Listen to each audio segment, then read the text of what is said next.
Le hockey sur glace est un sport d'équipe très populaire au Canada.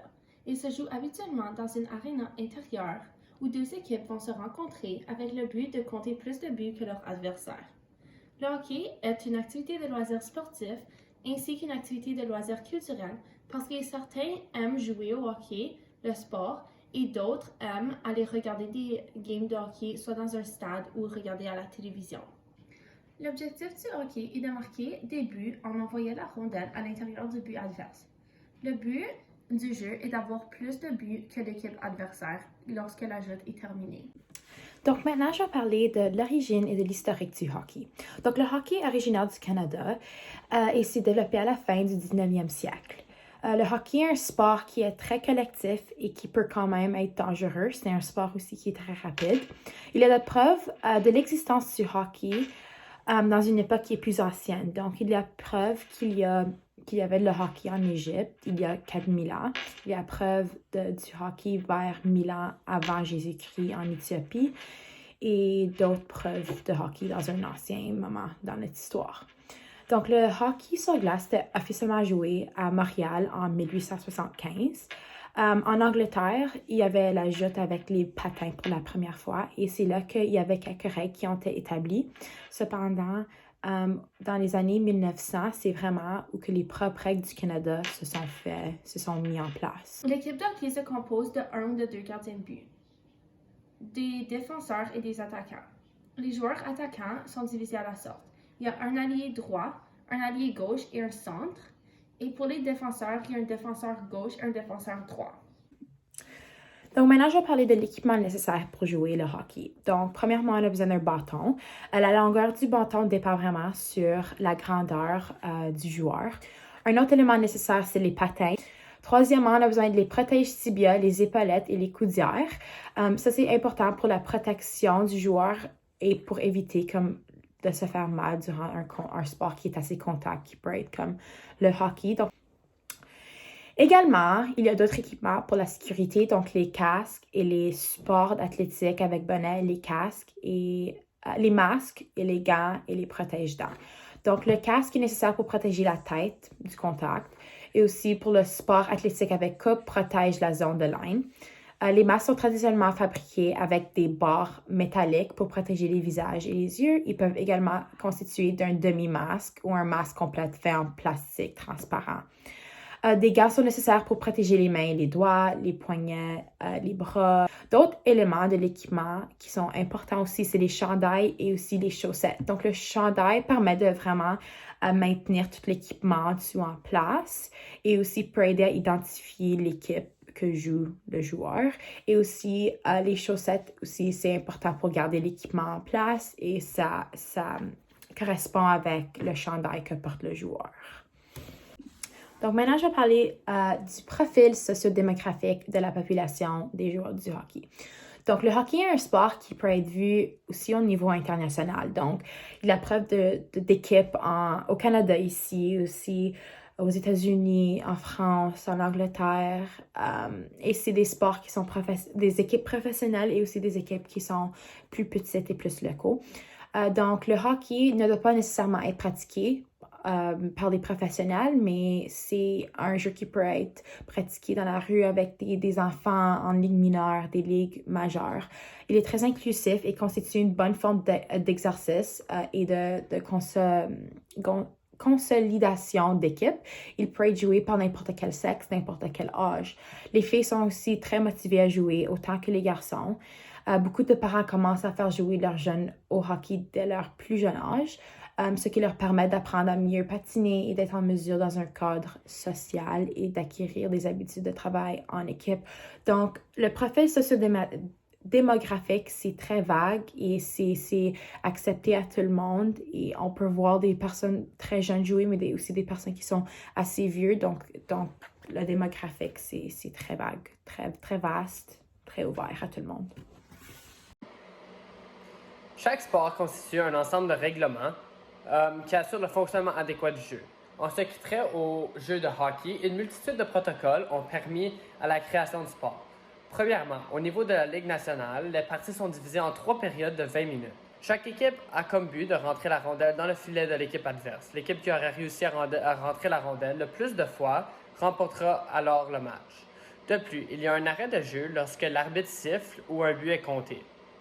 Si la partie de hockey est en égalité suivant 3 périodes, les 3 premières périodes de 20 minutes, une période de surplus sera allouée, ce qu'on nomme overtime en anglais. À la fin de la période, si la période est encore en égalité, la période sera alors résolue par un tir de barrage. C'est divisé en plusieurs symboles et de lignes qui ont des significations différentes selon les règlements du jeu. Premièrement, la ligne rouge du centre permet de séparer la glace en moitié, comme en 2 parties égales, et identifie où le joueur peut effectuer un dégagement. Si le joueur ne traverse pas la ligne rouge avant de dégager la rondelle, le dégagement sera alors un dégagement refusé. Le dégagement refusé sera annulé si l'équipe du joueur ayant dégagé la rondelle atteint la rondelle avant l'équipe adverse. Ensuite, la glace est divisée en 2 lignes bleues, divisant comme la glace en 3 parties. Celle-ci permet d'identifier les hors-jeux. Donc, si un joueur de l'équipe adverse traverse la zone opposée avant la rondelle, cela sera considéré un hors-jeu et le jeu sera arrêté par l'arbitre. L'aréna possède 5 cibles permettant la mise au jeu. Donc, 2 à chaque extrémité et 1 au centre avec la ligne rouge. Les 2 lignes rouges aux 2 extrémités de la glace permettent d'identifier c'est où le but. Donc, si la rondelle traverse la ligne rouge entre le filet ou dans le filet par l'équipe adverse, ce sera un but. Finalement, le jeu attribue plusieurs pénalités aux joueurs n'ayant pas respecté les règlements et le protocole qui est mis en place. Dépendamment du niveau et de la catégorie, il y a 2, 3 ou 4 arbitres qui vont être sur la glace afin d'appliquer les règlements. Pour les catégories de moins de 11 ans, il va y avoir 2 juges de ligne qui vont appeler les infractions. Pour les 12 ans à 19 ans, il y a 2 juges de ligne et un arbitre en chef. L'arbitre en chef appelle les infractions, tandis que les juges de ligne s'occupent du déroulement de la partie. Dans la Ligue nationale, soit le niveau le plus élevé, il y a 2 juges en chef et 2 juges de ligne. Donc, certaines pénalités sont d'une durée de 2 minutes, alors que d'autres sont de 5 minutes. Ça, c'est la différence entre des pénalités mineures et majeures. Donc, parfois, même un joueur peut être expulsé du match. Et en cas extrême, l'arbitre peut attribuer une suspension d'une durée subjective d'un nombre de matchs et même certaines contraventions, dépendamment des actions illicites que le joueur a commis.